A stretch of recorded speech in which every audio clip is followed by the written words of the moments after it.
جگر گوشہ رسول حضرت فاطمہ بطول رضی اللہ تعالیٰ عنہ وہ حاضر ہوتی ہے. ابا جان دیکھیے چکی پیس پیس کر یہ گڈھے پڑ گئے میرے ہاتھ میں، یہ کنویں سے پانی لاتی ہوں، مشکیزیں کہ یہاں پر بندیاں پڑ گئی. حضور اب تو عام لوگوں پر بھی آسانیاں ہیں، لوگوں کے ہاں غلام آ گئے ہیں، کنیزیں آ گئی ہیں، مال و دولت آ گئی ہے، مجھے بھی کوئی غلام کنیز عطا ہو جائے. اور آپ کو معلوم ہے یہ لخت جگر نور چشم محمد کی سب سے پیاری بیٹی صلی اللہ علیہ وسلم، کوئی شک نہیں اس میں، فاطمہ کیا بیتی ہوگی حضور کے قلب پر.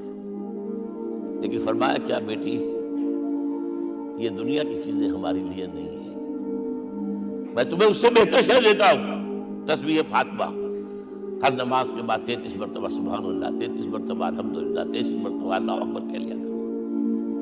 لیکن سوچ لیجئے دل پر کیا گزری ہوگی صلی اللہ علیہ وسلم. حضرت عائشہ سے پوچھئے، حضرت خدیجہ سے پوچھئے حضور کیسے شوہر تھے، آپ سے زیادہ خواتین کے حق میں نرم، گھر کے کام کا جھاڑو دے رہے ہیں، کپڑے جو ہے بوسیدہ انہیں سی رہے، گھر میں بیٹھے ہوئے یہ کام کرتے تھے.